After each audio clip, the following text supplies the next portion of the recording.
ما ادري حمزة أخي تكون أوبسي فلس مراد يو حمزة صاحب أخيتي ايه صاحب اخي يا انا دبي ساميرو تكا أوكي دبادو مه حمزة ما تمرات السلام عليكم عليكم السلام كم نجا نجا الحمد لله بسم الله والنبي قبضن أنا يمني جرا حمزة أنا سنبي رتوري يمني صاحب خي جبارة نبي راخوته أو بلين تي جلا نساران ديمته إني تلاقا جيسي حمزة جولين سبيرة جيرتي مو جولين سبيرة جيرتو جولين أفرانو لما قلت لما أجرا أفان رموت أكا صاحب ما مقارب بيدنا سكول دفنيا يمني لما قلت بين دكتور تلفون عن جدير لما قلت ربين قلت دكتور تلفون عن جدير لما قلت جرت لما الراقة فلتن تكا سما الراقة فلته تكلم تيجو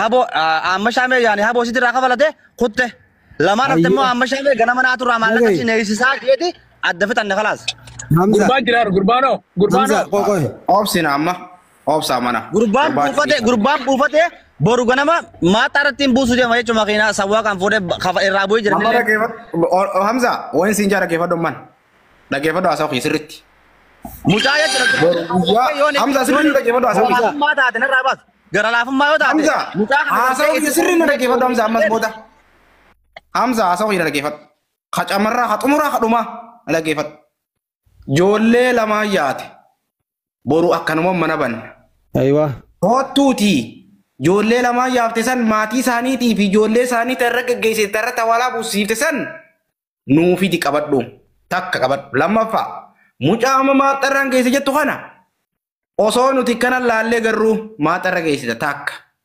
sadaffaa jolle amma shaamee irraa hin buuse jiru kana irraa buufteet osoo nuti amma shaamee gisee irraa buuse bookunoo irraa buuse osoo nuti garuu jolle eessa feetan bakka kanaatiin fedha. Takka riyaadi irraa kaasee waadii dawaasirnaan nama godhaafi waadii dawaasirraa kaasee riyaannaan nama godhaafi. Bakka obboleessi geeffachuu fadhee ol bakka tam geessita jaalibsaa bakka obboleessi naa geessi jee ol bakka tam geessita. Obboleessa san gaatti dawwalleeti. Obboleessa naa geessi akkasii jee obboleessi obboleessa kicha. Miyyoorree futuun amma obboleessan qabu jette dhaggeeffadhu. Firan qabu jette. Amma saa bakka darbite kun obboleessi eenyuti. Amma shaamee obboleesso hattuudha kun wasiin dhageessisa nama isaa hojii ture. Si dhageessisa. Kas taate dhageeffatu. Amma shaamee. Joollee. Hattuudha isaanii beektaa matis. Assalaamu alaikum. Mucaa ammaa kana duraan gartee hawaasaa isaa Kun ijoollee madallaa kana gaafa natan amma hadii gaara ijoollee isaa wajjin. Qarshii kuma lafa Ijoollee isaa wajjin jiru. qarshii kumaaf dhibba torba dhiisee fi gabbaan deemachuu maal.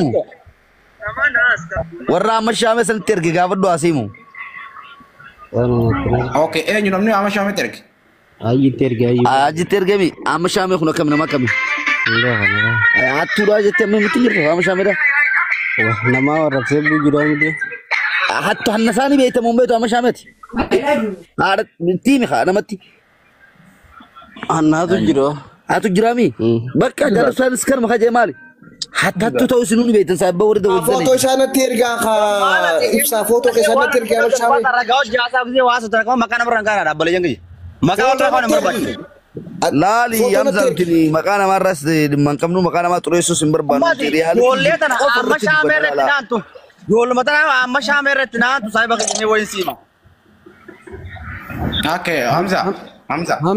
Amma shaamee irra itti naannu oromummaadhaan itti aanneeti dhiigaan dhalootaan itti aanu waan nus oromummaan itti aanneeti dubbachi jirraa bara sirra teenyee haaqiraa bullee.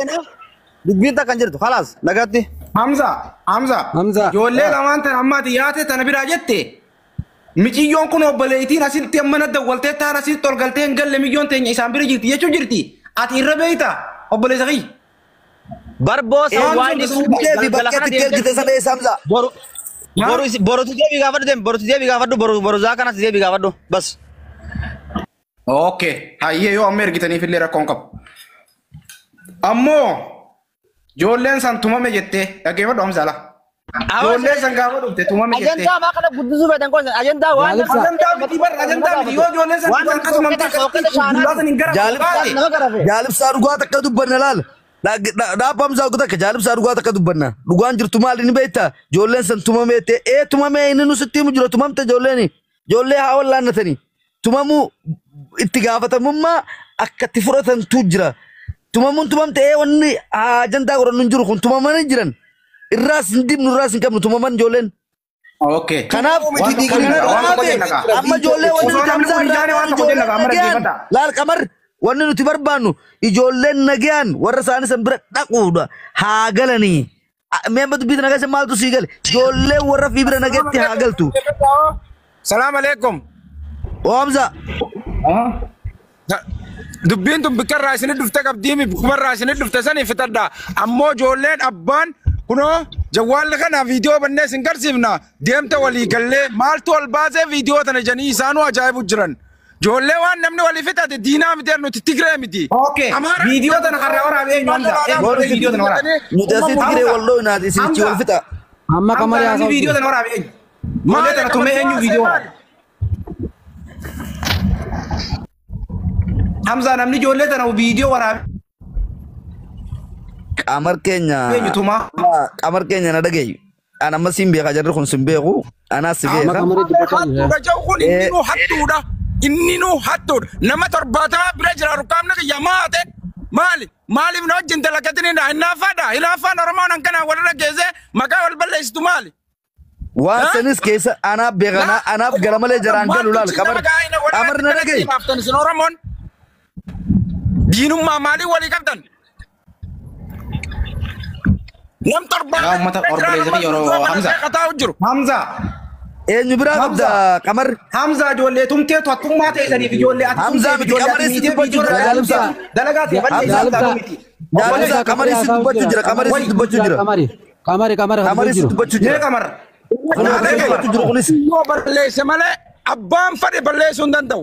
Jalqaba riskii namaa tokko muramte riskii jaalibsaa muramte ammuruu hin danda'u kana if hin sobin if sobu jirta rabbii waliin lolin nuti jaachuu waan ta'e nu keessa rabbii sodaachaa Qamar na dhaggeeffadhu mee Qamar miira keessaa bee Qamar maaliin dhagaa obboleessoo na dhaggeeffadhu kaa Qamar na dhaggeeffadhu laal lola dhiisi mucaan kun sa'a takka guutuu wajji haasa'u jira yeroo takka loleen wajji haasa'u Qamar na dhaggeeffadhu Qamar na dhaggeeffadhu amma na dhaggeeffattee haasa'u keenya nuuf fudhattamoo maan ummataan jeeta Qamar nu dhaggeeffadhu haa waan nuti siin jennu namni dalagaa ta'e jeeqe nuu miti namni sitti naafe nuu miti gocha ati gooteetu dalagaa ta'e balleesse obboleessa kiyya maal taate gocha akkanaa gootee namni waan akkanaa dalagatu akkami viidiyoo gadhiisa akkami poosti godhe viidiyoo akkanaa sika viidiyoo tana dalagee poosti godhee dalagaa ta'e balleesse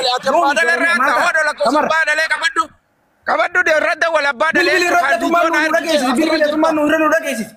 Yoo isin dhageessisu ajandaa gorachuu barbaadame kabaddu lakkoosa badale. Baasu lakkoosa. Qamar viidiyoo sana naatu waraabu irraa Dalagaatiyyaan. Hin dawwalin Qamar akka nuti bilbiltu barbaannu bilbilaa miti boo Qamar na dhagaye amma uli na dhagaye.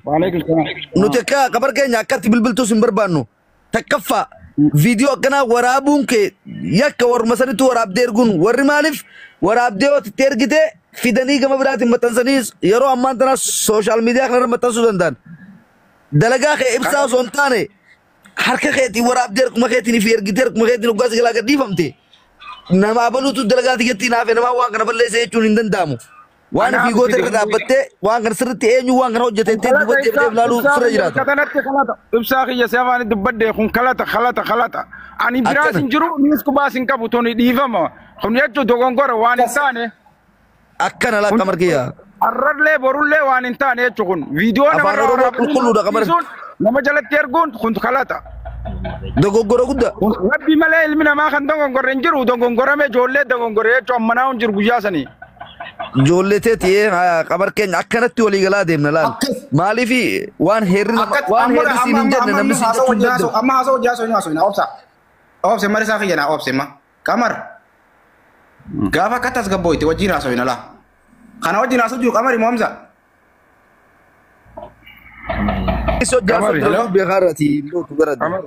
Qamari.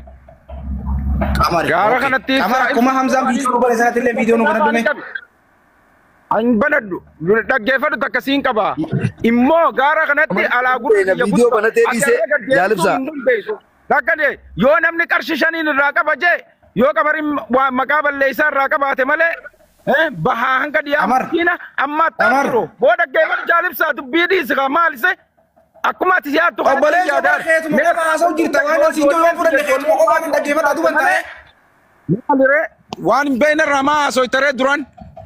Waan hin beekne viidiyoo irraa hin haasa'u jira tumiinsatti ijoollee miitira hin haasa'u jira. Waan hin beekne irraa hin haasa'u jira.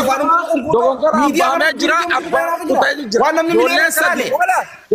Amma salaam alaikum. Boo Qamar ana qayroo sitti dubbachuu jira na dhaggeeffadhu Qamar.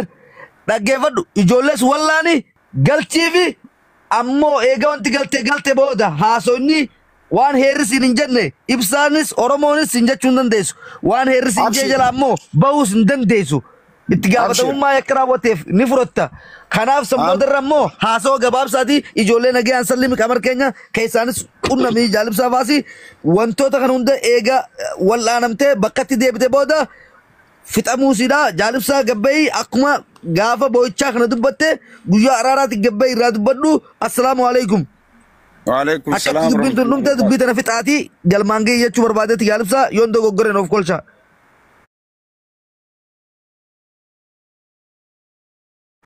Joolleen rabbiin taniin dalagadde asara kiyyanan biqilchin joolleen goddamtee sin jirtu asara kiyya Anniin beeka waa hunda keessa amma nama asirraatu hin beekne malee anniin beeka Qamar. Waati muslima taate joolleen goddamtee sin jirtu ammoo kanaaf namni tokko jechuun bahara irraa ka'ee ilaa bikkatanaa ka ga'u waati dawaasir meeqaan akka ga'u ati ni beekta jechuu gaara jirta. Niin kafalaa janiiti jechuu joolleen tun dhufti eega dhufte yoo filima warra gandaa yoo maallaqan qabuudhaa nama wabcoo sadi qabu. Abbaan biyyoo takkaa nama wabcoo sadi qabu. Yoo kijiba erga kunoo abbaa isiidhaa fi as keessatti ol darbu. Niin beeka. Amma dubbiin tun nama kana hundarraa anaaf keessa galti. Anaaf irraa ifa. Awwaaniin beeku irraa si dubbadha. Jarri wanni irraa haasoo jiru viidiyoo irraa. Amma wanni nan sinjee amma sii galee fakkaata haasoo reefuu sammalee ka biraan qabuuti. Akkas godhiiti dubbiin tun eega bakka kana gabbaate dogoggora ka uume si dogoggorri uumamus garre maali viidiyoon sun waraabamtee ati doorsisaaf godhuu dandeessa. Dhangalaatan argate oggaa sabechuunis ni jira ni beeyta akkuma waliin beeynu kanarratti immoo ni godhamu ijoollee saniif wallaansa godhiin barbaachisaadha heeraa sinjaanaa miti waan heerri jiru abshir taate miidhamin wallaanamu qabu ijoolleen kuma 3,700 walii gallee finneen 2,000 irraa galchinaan kalaa mucaa bikkaan isinii geessu sawwaa gargaddaan jeen isinilleen kasirra jiru sawwaa kana argaaf jennaan lakkoofsa tokkotu qammaan irra siiqaa immoo san ta'uu baannaan hanganama maastaan geessu. Amma dhagee hojjetu. Amma sagalee kiyya jiraami Oromiyaa sagaleen kiyya ni jiraami. Ni jira. Okay qamar kiyya galatoomii risaatillee galatoomii waan goote dogongoraa eega jette dhumatti. Dogongoraan goote wanni ati goote badiidha wanni ati goote dalagaatee balleessiti dalagaateeti biyyee laayitti nama meeqa kanuma si wajjin dalagu jiru dallaalummaan ati silaa wajjin daleetu na bilbilanii maqaa keenya nun dubbatin. Ammoo wanni inni godhe sirrii miti waan kana jalaan hafin anu jechaa jiran. Jaalibsa waan takkaan jaa. Dalagaan teenya haftu ni ilma deeraa dhage ilma deeraa dhage asirra waan inni ibsa godhu sirrii miti jechaa jiran. Sirrii miti. Risaa kiyya sagalee miti. Eeni girti waan takkaan siin jechuu barbaada. Dalagaan tun viidiyoo tan waraabee Qamar gochuu kun badiidha. Ijoolleen tumee akkas godhuun badii badii. Dallaalotiin hundi waan Qamar godhe kana kan goone hin jiran. Dhugaa jirtu sitti hima. Kan goone hin jiran. Isaan hundinuu dalagaan Qamar baddee akka gama isaanii deebituus fedhii isaanii hawwi isaaniiti. Sababni biddeen isaaniiti kanaas ni dubbadda dhugaa namaatti dhoosuu hin taatu. Kanuma hundarraa dallaalotiin hundi Qamar irraa fakkeenya godhatanii Oromoo bat gootanii hartakkatti akka hin baane dhugaa ifitti himaa yoo isinichi nama miitanii tarkaanfii akka isinirra furannu asumaan walitti himaa yeroo kanatti wal doorsisuun hin jiru. Nama takka seeraan amma carraan Qamarfaan qaban carraa guddaadha. Yoo namni ol ergee maallaqa namni isinii irraa buusu dhabamee isinii kan dhuka dhabamu taate ergaddaa dalagaa argatanii maallaqa fi irraa fudhachuun namni abbaan fedhe si dura dhaabbatee si dhorkuu danda'u hin jiru waan kee irraa fudhachuu dhugaan jiru kana. Kanaaf Oromoo uleedhaan hin tuqinaa hin miidhinaa hin boochisinaa rabbi sodaadha. Yoo achi immoo kan gootan taate nuti tarkaanfii walirra furanna. Dhugaan jiru kana amma ammoo Qamar wanni godhamuu qabu balleessee gajee badiirra wanni dabran jiru obboleeyyan keenya gurguddoon isa keessa jiran ni beeytanii haasa'u isinirra beeyneeti miti waamanu fakkaatee dubbanne malee. Kanaaf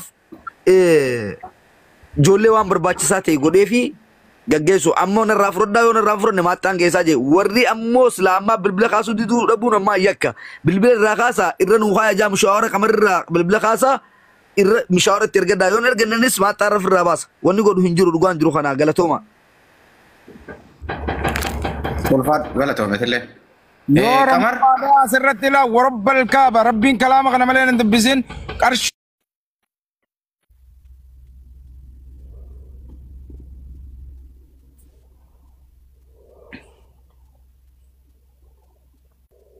Aliyacho asiyacho isas wajjin istaa'ee guduu sin dhaqqabuu namaas eeguu sin danda'u. Dalagaan kopha kophaadha namni kan hin dalagu dalagaa kopha kophaati. Maatarraan geessuu deema akkasumas quba qabaadha. Tajoollee dhalaadha kuttee jirti. Amma immoo lama kuttee ijoollee tana maatarraan geessi qabar kabajaa obbolummaadha. Hin geessi maatarra. Leetii amma shaameeti. Yoo Oromoo taate Oromummaa akka dubbannuuf tanaaf yoo ka dubbattu taate ijoolleen tun sibira jirti yeroo kanatti ijoollee tana maatarra hin geessini akka ilma Oromoo tokkotti hammaalladhu akka abbaatti akka obboleessaatti ijoollee tana qabadhu naas hin jee qabar keenya mushaawara yoo hin goone Oromoon tun haa gootuufi Oromoon asirraa iyyitu tun qamaris akkasii jira Muniir akkasii jirtan dubbadha. Waa'ee suudiinaa keessa jira qamar. Hin geessin maatarra ijoollee. Mucaan animaatu boru asumarra deebi'ee mana banee ijoollee silaa ergitan sanis fiddanii dadawwaltanii ergina kunuunfatanii nu garsiiftanii mucaa hafe ammoo ijoollee waatii dawaasir jittu gaafannee mashaawaraan fuutee ijoollee san bira nu buufta. Naa ijoollee boru asumarra deebi'ee gaafata. Walii gallee? Kan dubbisi keessaan dubbisi asirra illee fiduu waatu keessaan jala deebii fitiiti. Ijoolleen lameen kuttee tariyaa deemtu jechuudha. Haboo isaanii abbaa bira deeman keessaan miseenjara kiyya ni qabda gaafa milyoon jechuu gara maaree jennee wanti jedhu wal dubbifnee ture si jalattiin ergaa lakkoofsa isaanii dubbisii simbira gaanii eegaan viidiyoo waraabanii isaan si erganii tammoo obboleettii amma shaameedhaa jechuudha adeera inni adeera ta'uuf. Amma shaamee hattuu guddaa aticha guddaa. Boruu asuma jirti hin deemtu karaa biraa naaf amma shaamee wajjin dalagachuu jirra. Ibra qabi. Maaliifin sin jee yoo gabbaate mootummaa takkaffaa namni kuni. Yeroo takka amma shaameen dhiisnu amma shaamee addaan hin baanu kaseen rabsee qoteessanii mi. Dhaabbadhu tasaatti lafa nuu faaya. Footoo naa footoo sana. Qamar. Viidiyoo akkasii gootee uummata shamara keessan irratti maatii teetii irratti ijoollee obboleeyyan keetii irratti jaartii teetii irratti haadha mana keetii irratti waan akkasii hojjechuudhaaf kana Oromooti dhiifama naa godhaa jiiniiti dalagaa ta'e tolfadhu si gaggeessina uummata dhiifama gaafadhu.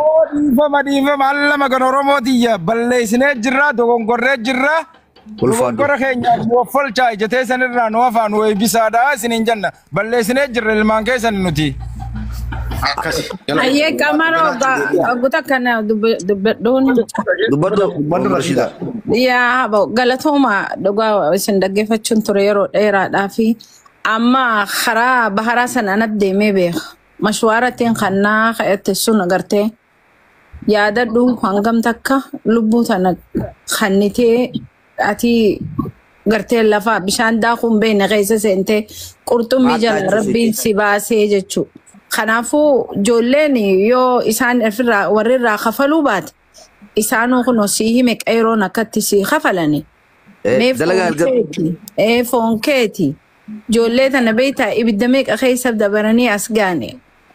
Kanaafuu please yoo dandeesse haadha tiyya ijoollee karaa irratti hin baasinii shurtaadhatti hin kanneen. Ayyee Rashida ayyee safaanillee dubbadde dhiifama hagabba'u mucaa dhiiraa tokko ijoolleen dhalaa sadii ijoolleen dhalaa lama riyaa kuttee takkittiitti hafe takkittiin ta'u obboleessee amma shaameetii fi jaartii amma shaamee faas jira oona bira maal si boo bar dubbii qofa qabdanii.